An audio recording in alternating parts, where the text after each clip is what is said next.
What's up, guys? Welcome back to Newswave. So we have the Nindies coming up. That's at noon Eastern. We'll be streaming here. So I guess if you're subscribed and everything, you should get a pop-up notification when I go live here. It'll be about 15 to 20 minutes before noon, so around 11:40 to 11:45 a.m. Eastern Time. We'll go live here. We'll be watching the full Nindies, and we'll probably do a breakdown afterwards to go over it, but expecting some fun announcements. Like I said, maybe a game gets dropped, much like happened at Gamescom, where Morphe's Law got dropped kind of out of nowhere as it was very quiet. So think of some indie games that have been pretty quiet, I guess, leading into this event that we already know are going to the Switch. And hey, maybe it'll just randomly drop later on today. It's going to be fun, though, and we'll see what kind of indie games show up. Today, though, we got a bunch of stuff to talk about. Cyberpunk had a massive 45-minute gameplay session that we got to watch, and I want to get into that because I don't know if this might be a next-gen thing.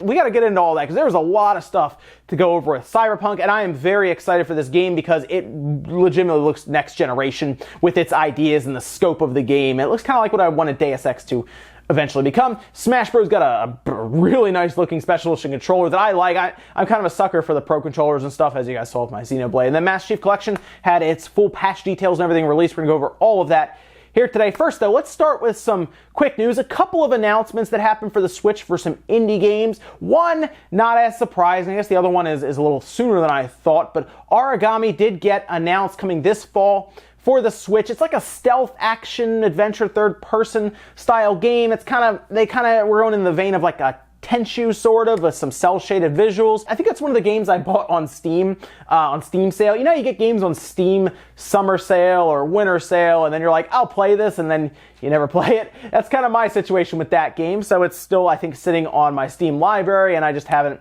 played it because it was like, you know, one of those like, oh, it was $2 on Steam. Yeah, I'll pick it up and I'll play it someday. I just never did. But it came out back in 2016 on all the Steam, PS4, Xbox One, and on Steam it's fairly positive reviews. So I'm sure there are going to be some people who want to check this one out. We did kind of hear about it, like I think at the beginning of the year, that it possibly could be going to the Switch, and now here it is, coming out this fall. The other announcement is actually Dust. Now, this game, Dust: An Elysian Tale, is an awesome game. This is a game I bought on Steam, and I did play it a lot, and I like this game a lot. It's like a 2D Metroidvania-style game with an awesome visual style. I love the look of this game, and this one is actually, this is the one I thought was a little surprising because it's coming a bit sooner. It's actually coming out next month. It's going to be September 10th.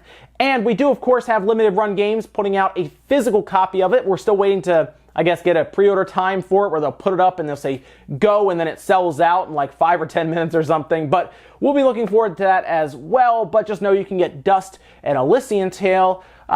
Looking, like I said, next month, but we'll just have to wait, see if you want it physically to pick it up. Probably closer, I guess, to the end of the year or later in the fall. We'll see, and I'll keep you guys up to date on that as well. And then finally, do you guys remember how I told you about Sekiro Shadows Die Twice? Do you remember how I told you about that? And it appeared to have the optional purchases, at least in the description of the game, on the PlayStation Network, or at least PlayStation Store. We weren't very surprised because it's Activision. In fact, we were kind of waiting for microtransactions to surface in some way, whether it was in a preview build or on the shop, as we saw here. But according to a person from their PR, that was actually an error. And this actually came from a PR company, Step 3, who was speaking for Activision as their client, as their PR company, and they told COG Connected that is just an erroneous checkbox tick, essentially. There will not be any microtransactions, and so keep that in mind, okay? We've now heard that there won't be microtransactions, so to me, it's locked in on our side, right? We should, because they're a company telling us these things, we should believe them, but well, we'll see how this goes. So at least for now, we can assume that Sekiro Shadows Die Twice, which isn't out till next year anyway, so maybe they'll hope we forget, isn't supposed to have microtransactions, just like Gran Turismo. That wasn't supposed to have microtransactions, and Oh, now it does. All right, guys, some of the quick stuff out of the way. Let's jump into some of the bigger stuff. We're starting with the Xbox All Access. It was finally announced. We talked about the rumor actually last week, where we heard that there was going to be some sort of finance plan through Microsoft, and you wouldn't actually have to spend more money for it. You would either break even or you would actually save money, and that looks to be what's happening. They put up a whole page for it. Yes, they do have the $22 a month for the Xbox One S with a couple years of Xbox Live, a couple years of Game Pass, and Game Pass is getting some pretty big stuff, including things like the Master Chief Collection and all of their first-party games day and date, like Forza Horizon 4, and then eventually Crackdown 3. Those are all things going to Game Pass. So it is already, I think, worth the money, and the fact that you get a system with Game Pass, which means you can go home and you can start playing all of these games right away, which they have things like Gears of War, Halo 5, and others on there. That's a pretty good deal. I mean, you just get the system, you go home. Technically, you don't have to buy any games up front either because you have Game Pass, and you can go home and play it. The thing about this is it appears to be an in-store only, so I believe you have to go to like a Microsoft store to make it happen. There is one near me in the mall, so I could technically go do it if I wanted to, and it's for, apparently, for, I guess, people who are eligible to do it. So I guess people with decent or good credit, not people, I guess, with bad credit. So they'll probably check all of that as well. But if you have relatively good credit and you wanted to get an Xbox One X, you know, the best of the best and everything, you can go do that. They do have something up that says limited time only. So I'm not really sure if this is them testing the waters, possibly for next generation. Okay, does this work? Are people just going to keep the systems and cancel their payments? Is that going to be a problem? Is it going to be all over the place? Or do the majority of people that come out get this expensive system that we hand out that's not as expensive to us right now as, say, a next-gen system on day one when most companies lose money on it? Is that something we're going to have to deal with, or does this actually work out? Gamers pay and everything, and then we get to the end, they have a system, we have a new customer, and everything's good. That's, I think, where they are right now and why this is a limited time thing, because I think when the next generation system hits, if this works well, I could see this being offered right away day one, and that would be fascinating to see how that works and how that impacts sales. But at least for now, you can go pick up an Xbox One S or an Xbox One X, 2 years of Xbox Live, 2 years of Game Pass, and pay nothing up front and just a $35 or a $22 a month bill. Next up, let's talk about this special edition Nintendo Switch Pro controller for Smash Bros. Ultimate. Now, there were a couple different packages. There was one that came with a steelbook case and the game and the controller. It looked like it went live on Best Buy, which it was gone very, very quickly, by the way, for $140. You're seeing a picture of the controller here, and I looked at the controller and I said, that's a pretty good looking controller. I think they maybe could have done a little more with it, but it's a very it's just a straight up controller that has the Smash logo on it, the white on the black contrasting, and I think it's a good looking controller. I looked at the steelbook. I think the steelbook on the outside is a bit plain looking, but on the inside it's actually a full stage and everything, so it does have kind of like a reverse cover art. But for being, Pro controllers don't get released very often as special edition ones. I know we have like Splatoon, we have Xenoblade, and here we are now with a Smash Bros. 1. Smash fans are all over this. Trust me, I know. For it being separate from that package of like the game and the controller for $140, you can actually get it as well on Best Buy that I saw went live pre-order at $75, which is the same price as the Xenoblade controller I picked up. They seem to throw an extra $5 on there for, I guess, just the molding and the paint and everything that they do. But it makes sense. I was looking at that special edition console that was leaked out, I guess, and everything, and it was making the rounds. I figured, because Smash is their big holiday release next to Pokemon, but Smash is like all first party, all theirs, right? Whereas the Pokemon games they share with other companies. This makes a lot of sense, and I think we could see that bundle also shown off at some point with the controller. I hope there are Joy-Cons. Man, I hope they put out special edition Joy-Con controllers as well. But here's my other thought. How many people are actually going to play with this Pro controller? Because I feel like everybody wants to use GameCube controllers when they play Smash. I know there are people who are going to get a Pro controller and they're just going to use it, and like, that's great. And I think this is more of a kind of a collector's piece, because I feel like a lot of people are going to play with GameCube controllers. Although the Pro Controller is a bit more convenient, it's wireless, it has like the HD rumble and everything to it, so I get that. But it is a nice looking controller. I am kind of a sucker for getting the Pro Controllers, so because I picked up the Xenoblade one and everything, and I'm pretty much hoarding Pro Controllers so I can make sure I have 4 of them at any given time for people who want to play, I probably will try to pick this one up and we can check it out on camera and everything and see how it looks kind of in person. And the controller, along with that Steelbook case, whether you get that package or the controller itself, appears to be launching December 7th alongside of the full game, kind of what we would expect. I guess they technically could have released the Pro Controller like a week early or something, but it seems like they just want everything come out all at once, makes sense, and they'll just get this big line at like a Best Buy or GameStop or something, just trying to grab everything. As far as I've seen, Best Buy seem to have the pre-orders. We'll see if that is something that is also up on places like Amazon and GameStop. I feel like they will eventually go live if they have not already by the time you're watching this, so I guess keep an eye out for this, because I saw these things go quick, like it sold out fast. All right, now let's talk about the Master Chief Collection, because this is coming to Game Pass September 1st. I recommend everyone go pick it up, download it if you have Game Pass.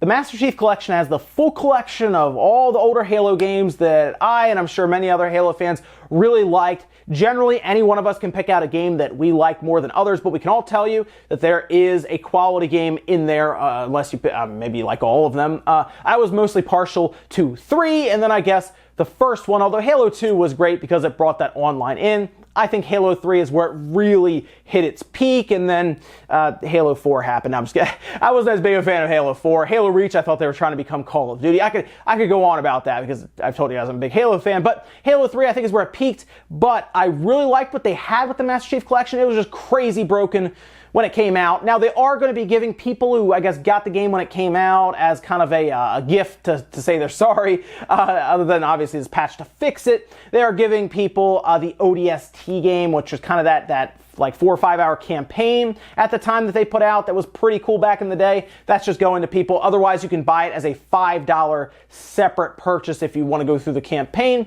But let's talk a bit about what they are doing here, because they put out a full list of all types of updates and stuff that they're doing. And this is going to include things like, we've already talked about intelligent install, so you can kind of pick and choose what games you want to install, and that'll also affect your matchmaking abilities and everything. Xbox One X visual enhancements, HDR and SDR calibration settings, networking and matchmaking improvements, which they desperately needed, which includes like a full multiplayer API update, P1 and P2 bugs fixed. That was with mostly co-op.